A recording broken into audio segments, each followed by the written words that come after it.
नमस्कार. मी भाऊ तोरसेकर. तुम्ही बघत आहात प्रतिपक्ष. मित्रांनो, हरियाणाच्या निवडणुका नुकत्याच संपल्या आणि त्या निवडणुका जिंकण्यासाठी भारतीय जनता पक्षाने पाण्यासारखा पैसा ओतला. निवडणूक आयोगापासून प्रशासकीय यंत्रणेचा मुक्त हस्ताने वापर केला. किंबहुना निवडणूक प्रक्रियेमध्ये बऱ्याच काही गफलती केल्या, असा आरोप झालेला आहे. आणि हा आरोप गेल्या 5-7 वर्षामध्ये सातत्याने कुठल्याही बाबतीत होत असतो. सुप्रीम कोर्टावर आरोप होतो, राज्यांच्या राज्यपालांवर आरोप होतो, वेगवेगळ्या काय त्या तपास यंत्रणा आहेत त्यांच्यावर आरोप होतो. म्हणजे त्यांचा तसाच वापर इतर पक्ष सत्तेत असताना झाला तर त्याबद्दल बोलायचं नाही. उद्धव ठाकरे मुख्यमंत्री असताना अर्णब गोस्वामी, ते केतकी चितळे यांच्यासारख्यांवर अन्यायकारक पोलिसी अत्याचार करण्यात आले. खोटे नाटे आरोप दाखवून त्यांना अटक करण्यात आली, तुरुंगात डांबलं गेलं. तरी त्याविषयी चकार शब्द न बोलणारे लोक, अगदी पत्रकार आणि राजकारणी, तितक्याच तावातावाने भाजपचं मोदी सरकार प्रशासकीय यंत्रणेचा आणि विविध संस्था संघटनांचा कसा गैरवापर करतो हे अगत्याने सांगत असतात. आणि त्यापैकीच एक संस्था, प्रशासकीय किंवा संवैधानिक संस्था म्हणजे राज्यपाल आहे, राजभवन आहे. राज्यपालांचं वास्तव्य असतं, त्याला राजभवन म्हणतात. आणि या राज्यभवनामध्ये, महाराष्ट्राच्या राजभवनामध्ये बसलेले माजी राज्यपाल भगतसिंग कोश्यारी यांच्यावर असे आरोप वारंवार झालेले. किंबहुना त्यांनी टोपी घातली का, धोतर नेसलं का, यावरूनही सातत्याने टिंगल टवाळी होत राहिलेली आहे, आरोप होत राहिलेले. आत्ता काल परवा राज्यपाल नियुक्त जे 12 आमदारांच्या रिक्त जागा जवळजवळ 4-5 वर्ष होत्या, त्यातल्या 7 जागा भरल्या गेल्या, त्यावरूनही कल्लोळ चालू आहे. त्याविषयी कोर्टामध्ये केस पडलेली आहे. असं असताना 7 लोकांना आमदार कसं घोषणात करण्यात आली आणि त्यांचा शपथविधी घाई गर्दीने आचारसंहितेपूर्वी का उरकला, हे प्रश्न विचारले जात आहेत. आणि अशा वेळेला भाजप सत्तेत नसताना किंवा भाजप अवघ्या 2 खासदारांचा लोकसभेतला सगळ्यात लुळा पांगळा पक्ष असताना काँग्रेस पक्षाकडून किती प्रकारे संविधान, प्रशासकीय यंत्रणा, राज्यपाल यांचा गैरवापर होत होता, त्याच्या काही आठवणी सांगाव्यात असं मला वाटतं. पण सगळ्या राज्यपालांच्या गोष्टी सांगणार नाही. एक राज्यपालाची गोष्ट मात्र मी अगत्याने सांगणार आहे. आपल्याकडे 20 जून, सॉरी 30 जून 2022 मध्ये जे सत्तांतर झालं, तेव्हा राज्यपालांनी उद्धव ठाकरे यांच्या राजीनाम्यानंतर एकनाथ शिंदे यांना मुख्यमंत्री होण्यासाठी आमंत्रित करणं योग्य आहे का, हा प्रश्न अगदी सुप्रीम कोर्टापर्यंत गेलेला आहे. कपिल सिब्बल, अभिषेक मनु सिंघवी यापासून साळवे यांच्यापर्यंत अनेक कायदे पंडितांनी त्यावर युक्तिवाद केलेले. त्यामुळे राज्यपालांची भूमिका हा गेल्या काही काळामध्ये आपल्याकडे सातत्याने चर्चेचा विषय झालेला आहे. अनेक घटना तज्ञांनी त्यावर आपली अक्कल पाजळलेली आहे. पण राज्यपाल किती उच्छाद मांडू शकतो याचे अक्षरशः शेकड्यांनी केसे आपल्याकडे उपलब्ध आहेत, शेकड्यांनी. रातोरात एका मोठ्या राज्यातला मुख्यमंत्री बदलण्यात आला आणि त्याच्या जागी राज्यपालांनी आपली मनमानी करून दुसरा मुख्यमंत्री बसवला आणि विषय सुप्रीम कोर्टात गेला. तेव्हा एकाच वेळेला उत्तर प्रदेशात 2 मुख्यमंत्री होते. हे मी आज एवढ्यासाठी सांगतोय की हरियाणाचा विषय आला आणि अजूनही हरियाणामध्ये कदाचित 1-2 दिवसामध्ये शपथविधी, मी बोलतोय त्यानंतर अर्थात शपथविधी होणार आहे, राज्यपालांकडून होणार आहे. तर त्या हरियाणामध्ये एकदा राज्यपालांनी केवढा मोठा चमत्कार करून दाखवला होता. आणि त्यानंतर नुसते आरोप नाही, अगदी राज्यपालांची गचंडी पकडून त्यांचे धिंडवडे काढले गेले होते. ते सांगणं मला अगत्याचं वाटतं. राज्यपाल हा राज्याच्या कारभारामध्ये आणि राजकारणामध्ये किती टोकाचा आणि विकृत हस्तक्षेप करू शकतो याचं उदाहरण इंदिरा गांधी देशाच्या काय म्हणतात मला वाटते सॉरी राजीव गांधी पंतप्रधान असताना इंदिरा गांधी पंतप्रधान असताना एका राज्यपालाने घडवून दाखवलं होतं. वास्तविक त्या राज्यपालाची नेमणूक ही इंदिराजींनी केलेली नव्हती. इंदिराजी वनवासात होत्या आणि देशामध्ये आणीबाणीनंतर जे सत्तांतर घडलं होतं त्यात मोरारजी देसाई यांचं सरकार सत्तेत आलेलं होतं.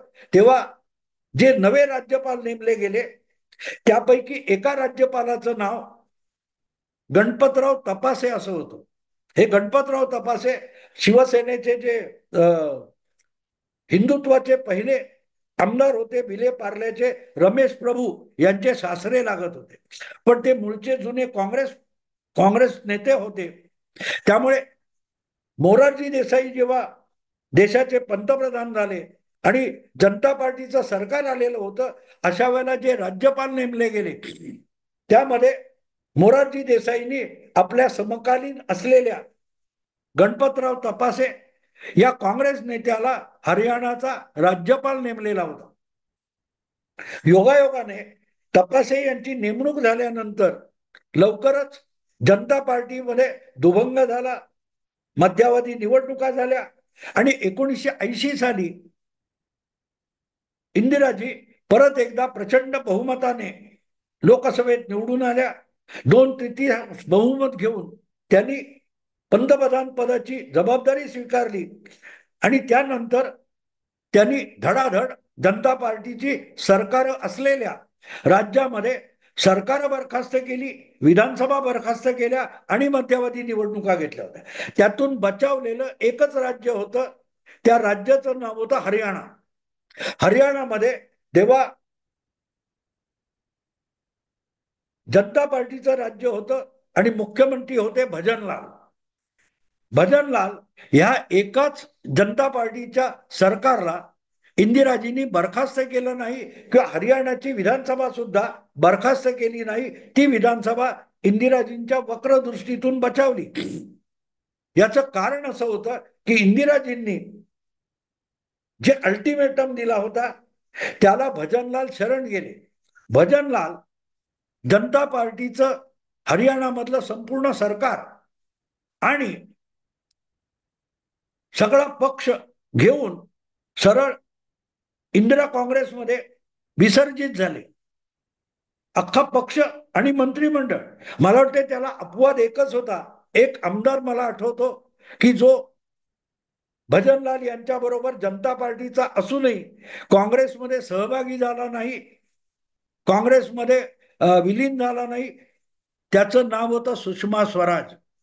तेव्हा सुषमा स्वराज ह्या देशातल्या किंवा मला वाटते अख्ख्या देशातल्या सर्वात कमी वयाच्या आमदार म्हणून निवडून आल्या होत्या. हरियाणातून अवघ्या 25 वर्षाची एक तरुणी हरियाणा विधानसभेत निवडून आली. तिचं नाव होतं सुषमा स्वराज आणि त्या सुषमा स्वराज या जनसंघाच्या होत्या, जनता पार्टीत असल्या तरी, आणि त्यामुळे मूळचे काँग्रेसी असलेले भजनलाल यांच्या बरोबर सुषमा स्वराज जनता पार्टी काँग्रेसमध्ये विलीन झाली. तरीही ते जनता पार्टी म्हणून आपलं काम करत राहिल्या, जनसंघ म्हणून काम करत राहिल्या, भाजपात गेल्या. अशा हरियाणामध्ये मला वाटतं 1982 मध्ये जेव्हा विधानसभेची 1982 किंवा 83 असेल, विधानसभेची निवडणूक संपली, 1982 असावं, निवडणूक संपली आणि अशा प्रकारे निवडणुकीचे निकाल आले की विधानसभा त्रिशंकू झाली होती. विधानसभेत कुठच्याही पक्षाला बहुमत मिळालेलं नव्हतं. आणीबाणी उठल्यानंतर जनता पार्टीच्या काळात झालेल्या निवडणुकीत काँग्रेसचा सुपडा साफ झाला होता, पण अख्खी जनता पार्टी घेऊन भजनलाल हे काय म्हणतात त्या काँग्रेसमध्ये आल्यामुळे जी निवडणूक झाली तेव्हा जनता पार्टीतून वेगळा झालेला एक गट होता लोकदल देवीलाल यांचा. आणि त्यांच्याबरोबर भारतीय जनता पक्ष अशा आघाडीने ह्या 1982च्या निवडणुका लढवल्या. त्यामध्ये त्यांच्या पक्षाचे, या आघाडीचे 37 आमदार निवडून आले होते, तर काँग्रेस पक्षाचे भजनलाल यांच्या नेतृत्वाखाली 36 आमदार निवडून आले होते. पण निवडणूक पूर्व युतीला किंवा सर्वात मोठा गट म्हणून भारतीय जनता पक्ष आणि लोकदल यांच्याकडे 37 ही संख्या होती. लोकदलचे 31 आणि भाजपचे 6 असे 37 आमदार होते. तर भजनलाल यांच्याकडे काँग्रेसचे 36 आमदार होते. म्हणजे एक आमदार जास्त या गठबंधनाकडे होता, आघाडीकडे होता. आणि म्हणूनच आपण सर्वात मोठा गट आहोत, म्हणूनच आपल्याला मुख्यमंत्री करावं असा दावा करायला देवीलाल राजभवनावर गेले होते.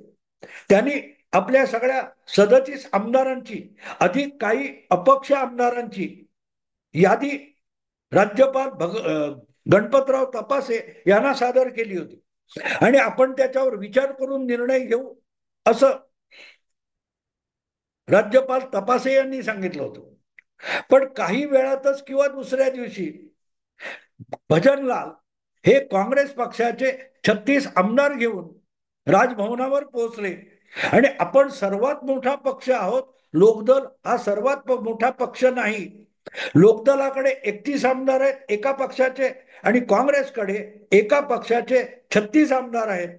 म्हणून मुख्यमंत्री पदावर काँग्रेसचाच दावा असला पाहिजे असं भजनलाल यांनी सांगितलं आणि विनाविलंब भजनलाल यांना गणपतराव तपासे यांनी मुख्यमंत्री पदाची शपथ देऊन टाकली.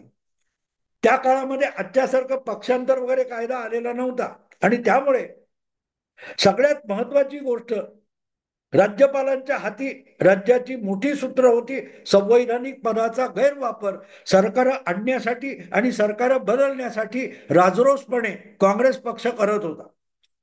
एकदा जो गट मुख्यमंत्री होईल त्याच्याकडे आपोआपच अपक्ष आणि छोट्या आमदारांचा, छोट्या पक्षाच्या आमदारांचा ओढा असतो.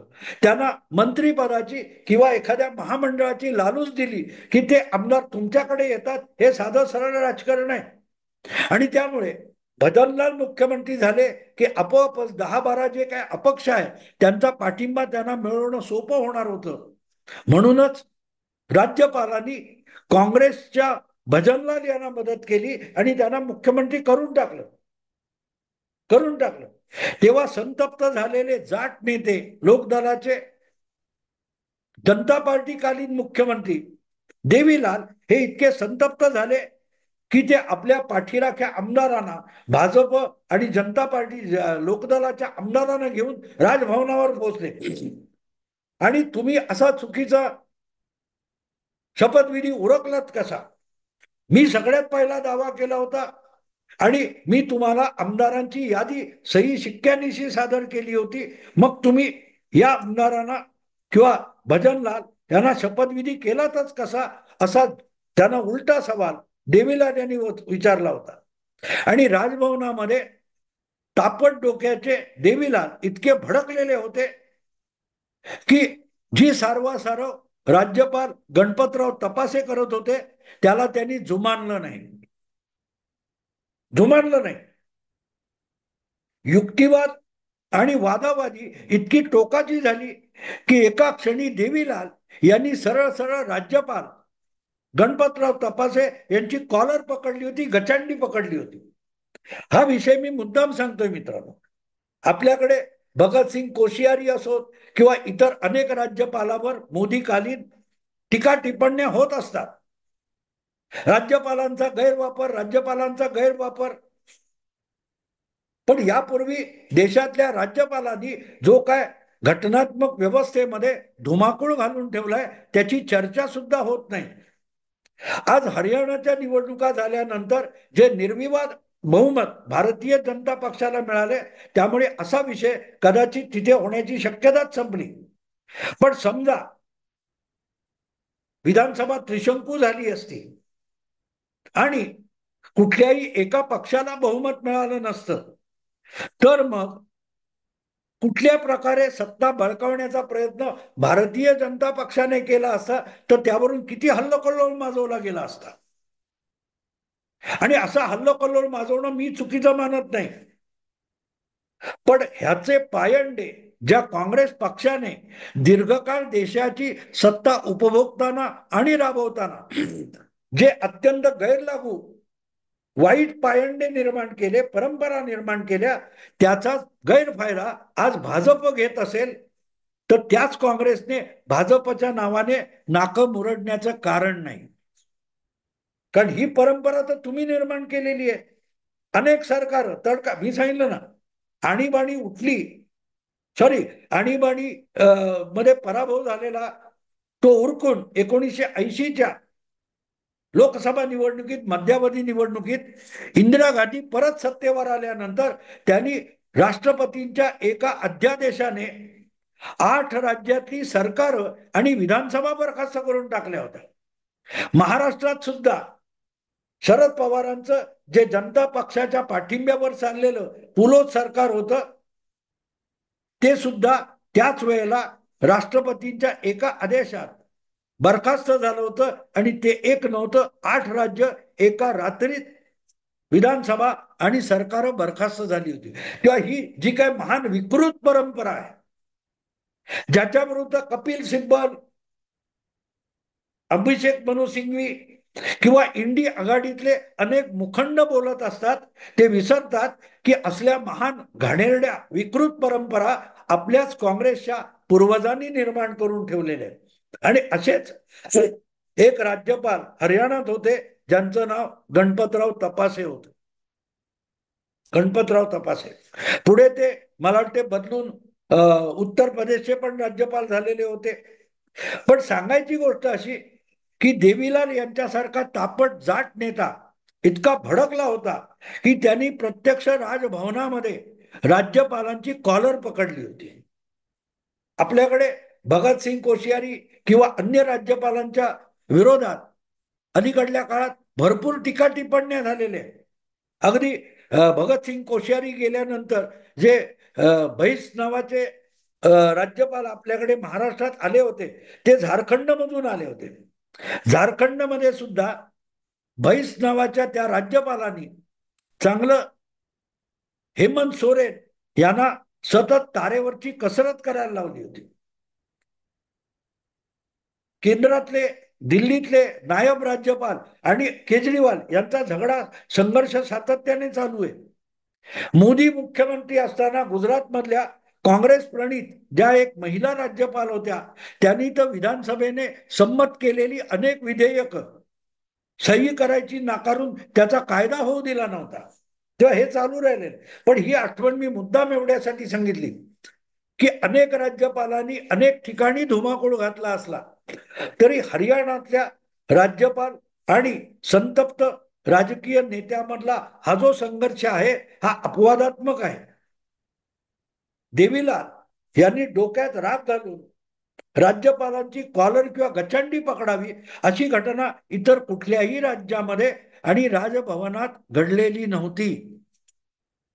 जाट जाट जाट म्हणतो आपण, जाट लँड, जाट नेता, जाट जमात, जाट खाप पंचायत हे शब्द आपण वापरतो, पण जाट हे स्वभावतः अत्यंत उर्मट, उद्धट आणि तापट डोक्याचे असतात, हे विसरू नका. आणि त्याचा सगळ्यात मोठा नमुना म्हणजे तुमचे देवीलाल होते. जे देवीलाल म्हणजे आता जननायक जनता पार्टी असा जो पक्ष आहे, त्यांचे ते मला वाटते आजोबा की पणजोबा लागतात. इंडियन नॅशनल लोकदल नावाचा पक्ष चालवणारे तुरुंगात अडकून पडलेले ओमप्रकाश चौटाला हे देवीलाल यांचे सुपुत्र आहे आणि त्यांचे सुपुत्र अभय चौटाला वगैरे वगैरे, असं फार मोठी हे आहे. पण सांगायचा मुद्दा असा की आपण जाट म्हणजे किती तापट आहोत आणि चूप बसणार नाही हा जो स्वभाव असतो, त्याचं प्रदर्शन देवीलाल यांनी घातलं होतं. अगदी अलीकडल्या काळात आपण जाट आहोत त्याचा अभिमान एका प्रख्यात पत्रकाराने कसा दाखवला तोही सांगितला पाहिजे. संदीप चौधरी नावाचे एक, मला वाटते एबीपी माझा किंवा न्यूज 18 वर एक अँकर आहे, त्यांचा सुद्धा आत्ता ज्या चॅनेलवर आहेत त्याच्या आधीच्या चॅनेलवर जिथे होते तिथे खटका उडाला होता आणि ते राजीनामा देऊन बाहेर पडले होते तेव्हा त्यांनी ट्विट केलं होतं, मी असा तसा गप्प बसणार नाही, अखेर हू तो जाट, असं ट्विट त्यांनी केलं होतं. म्हणजे पत्रकार झाला म्हणून जाट हा शांत डोक्याचा असेल असं मानता येत नाही. आणि अशा एका जाट नेत्याने राजभवनामध्ये राज्यपालाची गचंडी पकडून दाखवली होती. ही आठवण म्हणून तुम्हाला सांगितली. आवडलं लाईक करा, शेअर करा आणि प्रतिपक्षाला सबस्क्राईब करा. नमस्कार.